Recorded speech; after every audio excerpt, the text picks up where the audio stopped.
नमस्कार मित्रों, मैं दीपक शर्मा। मित्रों, स्वागत है आप सभी लोगों का हमारे खास और विशेष कुंडली के रहस्य कार्यक्रम में। मित्रों, पिछले कार्यक्रम में हमने विवाह के कारक ग्रह और विवाह के कारक भावों के बारे में अध्ययन किया। आज के कार्यक्रम में उसी क्रम में आगे का अध्ययन जारी रखेंगे। मित्रों, विवाह के लिए जब हम कुंडली देखते हैं तो सबसे पहले यह देखते हैं कि उसमें कहीं कोई दोष तो नहीं है, और जब इसका अध्ययन करते हैं तब देखते हैं कि मंगल कुंडली के अंदर किस स्थान में है। क्योंकि मित्रों, विवाह के लिए सबसे कारक ग्रह मंगल है और मंगल का ही दोष कुंडली में होता है तो विवाह में कई अड़चनें आती हैं।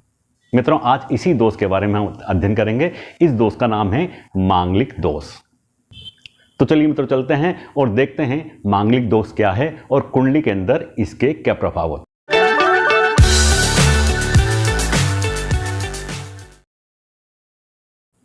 मित्रों, मंगल ग्रह के बारे में हम पिछले कार्यक्रम में अध्ययन कर चुके हैं। मंगल ग्रह लाल ग्रह है और अत्यंत ही क्रूर ग्रह है। कुंडली के अंदर इसे पाप ग्रह के रूप में देखा जाता है। काल पुरुष में ये पराक्रम है और शरीर के अंदर यह रक्त का संचरण करते हैं। नौ ग्रहों में यह सेनापति के रूप में विराजमान है। मित्रों, मंगल ग्रह के पास 3 दृष्टियां होती हैं। चौथे नंबर की दृष्टि, 7वें नंबर की दृष्टि और 8वें नंबर की दृष्टि।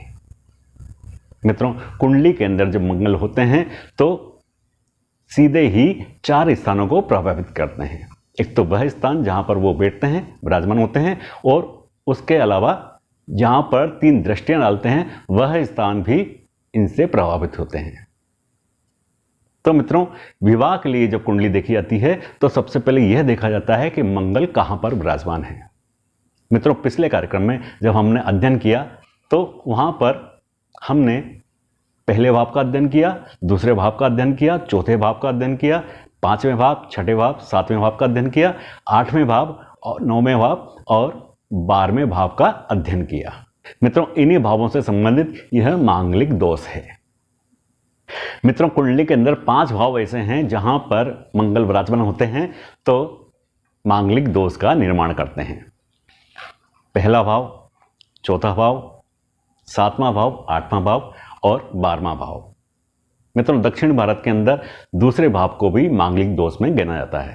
तो मित्रों, यहां पर हम दूसरे भाव को नहीं गिनेंगे क्योंकि उत्तर भारत के अंदर दूसरे भाव को मांगलिक दोष में नहीं गिना जाता है। मित्रों, जब मंगल ग्रह लग्न में होते हैं तो मांगलिक दोष का निर्माण करते हैं। तो मित्रों, इसको चार्ट के रूप में समझने का प्रयास करते हैं। मित्रों, मंगल ग्रह जब लग्न में होते हैं तो वहां से अपनी 3 दृष्टि डालते हैं। पहली दृष्टि चौथे भाव पर डालते हैं और दूसरी दृष्टि, सप्तम दृष्टि 7वें भाव पर डालते हैं और तीसरी दृष्टि, अष्टम दृष्टि 8वें भाव पर डालते हैं। जब चौथी दृष्टि चौथे भाव पर डालते हैं तो मित्रों, यह सुख भाव को प्रभावित करते हैं, और 7वीं दृष्टि डालते हैं तो यह दाम्पत्य जीवन को प्रभावित करते हैं, और 8वीं दृष्टि से दाम्पत्य जीवन के सुख को, ससुराल पक्ष को और पत्नी की आयु को प्रभावित करते हैं। इसी प्रकार से मित्रों, जब मंगल चौथे भाव में होते हैं तो अपनी चौथी दृष्टि से दाम्पत्य जीवन को प्रभावित करते हैं। चौथी दृष्टि इनकी 7वें भाव पर होती है और 7वीं दृष्टि इनकी 10वें भाव पर होती है। 10वें भाव को प्रभावित करते हैं और 8वीं दृष्टि इनकी आय भाव पर होती है। यह सीधे सीधे आय भाव को प्रभावित करते हैं। जब आय प्रभावित होगी तो घर में क्लेश होगा और सुख चैन उससे प्रभावित होगा। अब मित्रों, जब मंगल सप्तम भाव में होते हैं तो सप्तम भाव में होने पर वह चौथी दृष्टि से 10वें भाव को देखते हैं, 10वें भाव को प्रभावित करते हैं, और 7वीं दृष्टि से लग्न को प्रभावित करते हैं, लग्न को देखते हैं, और 8वीं दृष्टि से धन भाव को देखते हैं।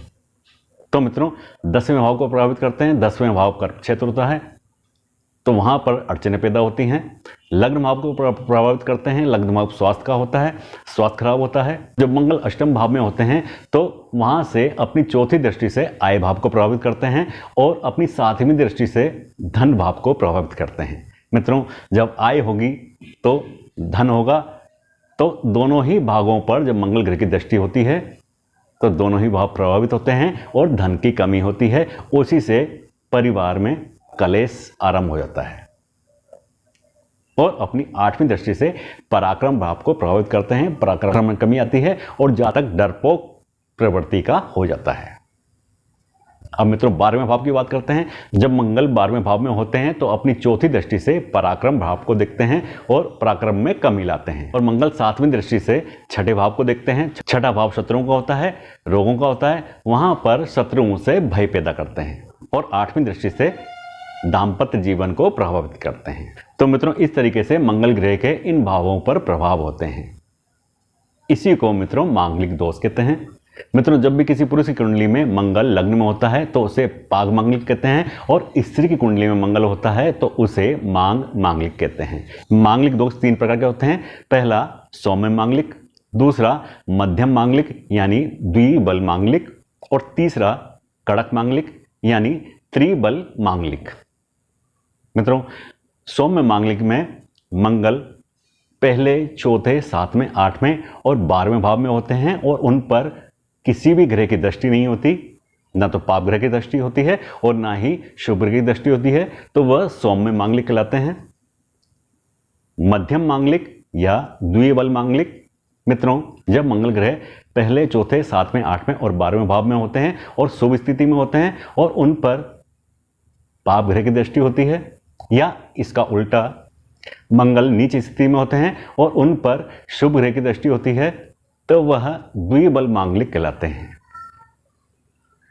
और तीसरा कड़क मांगलिक या त्रिबल मांगलिक। मित्रों इसके अंदर मंगल ग्रह नीच के होते हैं और उन पर पाप ग्रह की दृष्टि होती है, तो यह त्रिबल मांगलिक कहलाते हैं और कुंडली के अंदर अत्यंत ही अशुभ प्रभाव देते हैं। तो यह मित्रों मांगलिक दोष होता है।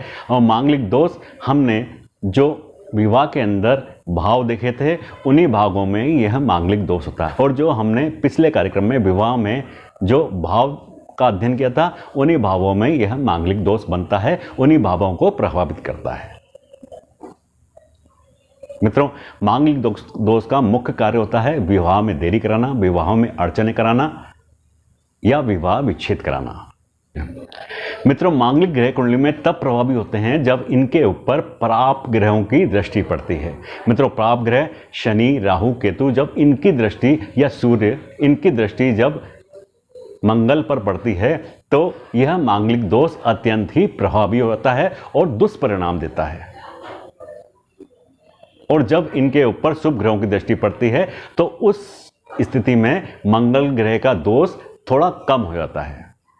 तो मित्रों कुंडली में जब भी इसका फलादेश किया जाए तो सबसे पहले किन ग्रहों की दृष्टि इन पर है यह देखना अत्यंत आवश्यक हो जाता है।